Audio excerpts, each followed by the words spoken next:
Hey, what is going on, everybody? Boilon here, back for another video on Marvel Strike Force. And no, we're not here to talk about Gore, the God Butcher. Maybe this is what this event should have been. But anyways, we're here to talk about the next main event, which is coming on Tuesday at 2 p.m. Yes, not Monday, like it said in the blog, but the event Old Enemies we're here to talk about in this video. Yes, I don't know what's going on with the blogs and why they're going back to being incorrect, but apparently they adjusted the blog on Friday or Saturday at some point. Actually, I think it was Saturday morning. And so it said here August 26th for Old Enemies. This is wrong, or as far as I'm aware, it's wrong because it's not in preview right now. We do, however, have the Cosmic Dominance event, which is going live later on today. We'll talk about this very briefly as well. But we're mainly here to talk about Old Enemies. Also, Shattered Dimension is supposed to be going live alongside this event. I expect both of them to go live on Tuesday. We're also going to be talking about the Pocket Dimension requirements again, even though there's supposed to be some secret blog that's going to be coming out later. But, we'll be covering the data mines very quickly on that in lieu of actually having a blog post. So if you're ready to go, everybody, let's boil this down.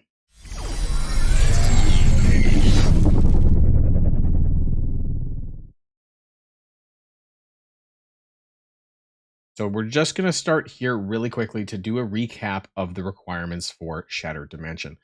And this may change, who knows? And where's my subject to change button? So you never know, right? Because maybe that's why the Pocket Dimension blog was, or the portion of that was removed from the Friday blog. And maybe what they're considering doing, because there's been a lot of uproar finally about this, is that it was expected to be 3 Annihilators characters between Gear Tier 14 and 18 to clear the Shattered Dimension. Now, as you guys know, there is no official free-to-play event, as far as I'm aware, for Gladiator or any of the other Annihilator characters outside of the current orbs. And I know how much you guys are loving the Orb Pulse system, right? I mean, I think to date, I have 4 Thanos shards. I've been getting either 0 or 1 every single day. It's just super amazing, isn't it? And actually, tomorrow, I plan to release a huge math video about what the expectations would be for pulling a month worth of these Thanos orbs. It's not good. Just PS. So the requirements for this, I mentioned this in previous videos, but you do need 3 Annihilators, 3 Illuminati at Gear Tier 14, 15, and 16. You don't need them at Gear Tier 17 because you can use a combination of other legendary and mythic characters to fulfill these sections. However, by the very end, you do need 5 Annihilator and Illuminati characters. It can be a mix of both, required at Gear Tier 18. So this can be whatever. This can be entirely Illuminati. This can be a mixture of Annihilator and Illuminati at Gear Tier 18, but you need 5 characters at Gear Tier 18.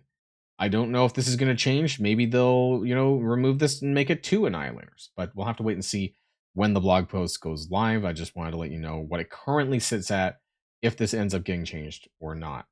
Let's talk about the events, however. Let's do a little quick recap of the points. Things are actually looking pretty okay when it comes to the... it's not really a month long. It's like a 3-week long, I suppose. But here are the inputs so far. We're just missing a Greater Purpose, and I believe there's supposed to be another Alliance event in here as well.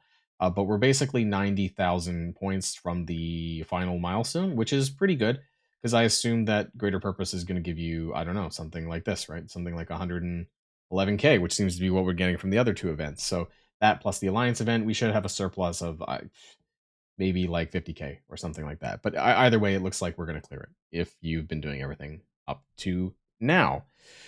So Old Enemies is a 7-day event that requires Pocket Dimension or Shattered Dimension, plus War with Annihilators, plus Power Cores and Alliance donations. Now, you may have remembered that I did recommend, and hopefully some people took this advice, not to spend your Power Cores right now on Thanos. Hopefully you are waiting for this event to go live, the Perfectly Balanced Orb. So hopefully you've been saving your Power Cores to pull for this on the event when it goes live, so that you can get bonus points for the leaderboard. Now, I realize that you're not getting as many points per Power Core as you did for the Diamond Claws event, but nonetheless, this is basically the only free-to-play input really that's going to impact the leaderboard, assuming that people do get into Pocket Dimension and clear that.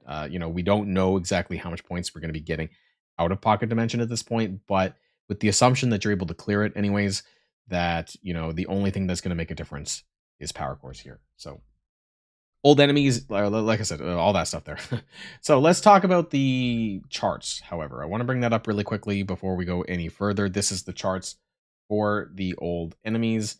And we do have cosmic power, all this radioactive treats, right, on the side. As far as the other stuff goes, I mean, this is pretty normal kind of stuff. There is some purple ISOs though, in one orb here, starting at, I think it's milestone 12, just before the event item here. So you'll get a little bit. And I think that reasonably we should be able to get to the milestone after that. But I do want to say, we don't know. Like I said, we don't know how many orbs that we're going to be getting from Shattered Dimension. So I can't tell you how far that you'll be able to get, but you will be able to get to the event item. So that looks reasonable at least, which is fine. Your points here, again, are going to be the orb fragments from Pocket Dimension. I don't know how many we're going to get. They haven't told us because we don't really know anything from Pocket Dimension and we haven't seen the map yet. Actually, the map is supposed to be a regurgitation of the Cabal versus Illuminati map, but I don't know how many fragments we're going to be getting.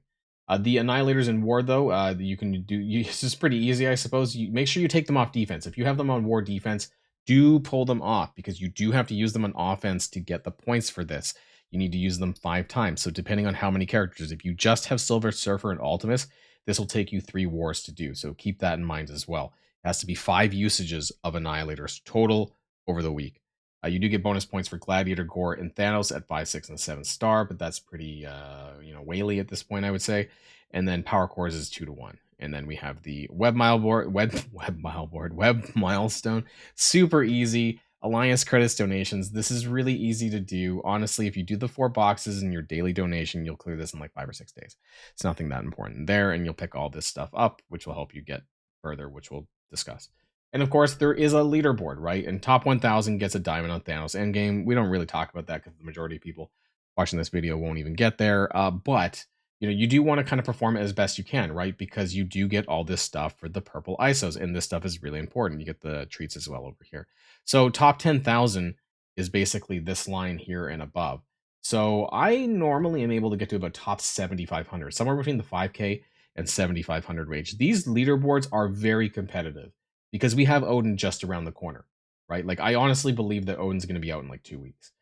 I know that I won't be in there, but there may be some people who will be, who are like in the top 1,000 who've been doing the last few leaderboards, because there's a lot of payouts, especially right here in the top 1K plus. But at least being able to kind of get as much as you can is always helpful. So this is why I recommend you save your power cores for this leaderboard, because every little bit is going to count. So let's jump back to this, of course.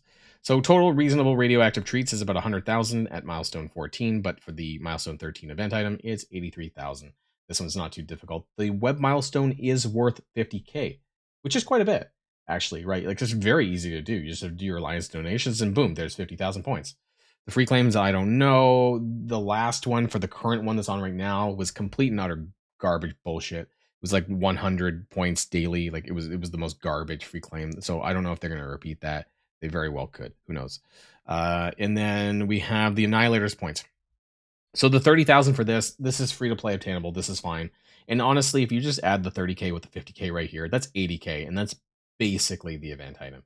You just need to spend like 1,500 cores and then boom, you're there. So the event item is not problematic to get to. It's how much further after that we might get to. And honestly, there's some decent points in here if you happen to have it, but this is a high ask for a lot of players. So the most amount of points that you're going to get is actually from Thanos Endgame at 5 yellow, because that's like over triple the amount of points you're getting from a Gladiator or a Gore at 5 yellow. So yeah, if you are going to try to get any bonus points, it's going to be for Thanos Endgame, because you're going to get significantly better return on this for the milestone. And then spend power cores at 2 to 1. So I'm actually, from when I was doing my energy videos, my energy event videos, I'm actually starting to change things, because I'm no longer coring for energy. And I don't think that you should.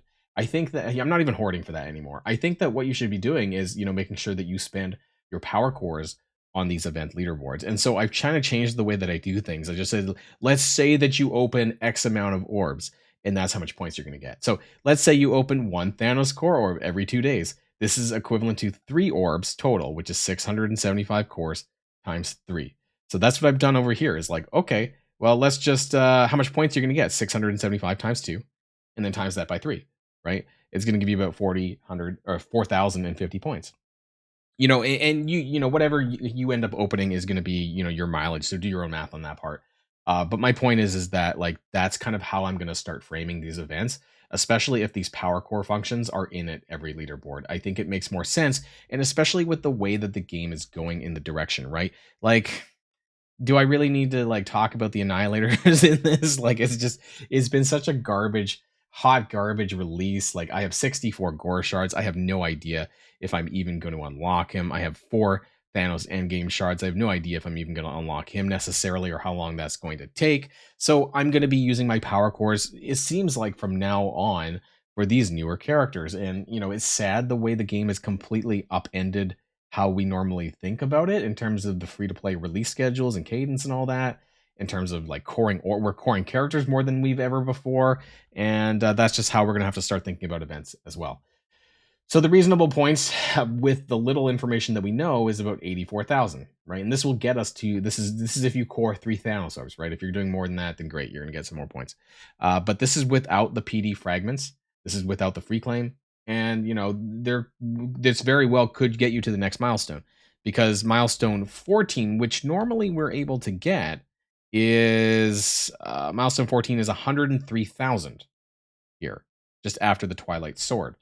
So I guess if there's like 20,000 points, 20,000 orb fragments in Pocket Dimension over both runs, that's possible. But I can't really say, because, we won't know until it actually goes live. And I don't know 100% if it is going live on Tuesday. However, that would make sense, because Pocket Dimension runs for 7 days. This event is 7 days. And I would like to think that they're going to align the events together. But who knows, right? Because this is Scopely. So what's my final notes for this video and for this event? We really have no idea how many orb fragments that we'll get from Pocket Dimension at this point. You do need 3 Annihilators at this point to start Pocket Dimension, unless something changes. Will this event be that free-to-play friendly if people do not clear Pocket Dimension? It's kind of hard to say, but you can at least still get the event item, it seems, if you're willing to spend some cores. About 2,000 cores spent this week. I would encourage people to wait for the event to go live before burning their cores on Thanos Endgame. I would actually just make sure that the milestone itself is live. Like, just don't do it right at 2 o'clock. Just check. Give yourself 5 minutes. Check at 2:05. Make sure the event's actually active before you do this, so you don't get some, orb remorse, I suppose, at doing it afterwards. And this event is a leaderboard, so pushing your core spending during this event seems wise to me, as it always is every 2 weeks for these purple ISO leaderboard events. So that is Old Enemies. Let me know if you have any questions in the comments down below. Honestly, I realize that I didn't really cover the alliance-based war event, but really at this stage, do we need to talk about those things? It seems to be the same milestones regardless, so I'm just going to skip it this time. Since we're at the end here, good luck with Thanos Endgame and your arena orb payouts and all that. And we'll have more to talk about on the Annihilators in the days ahead as well, because honestly, this has been garbage. I do have a math video planned actually talking about this release method and how many shards that you're likely to accumulate, and why I think that this is in fact their release method in combination with the milestone. But anyways, that's for another video. That's it for now, everybody. And until next time, stay safe and healthy, and I'll see you all later. Boilon, signing out.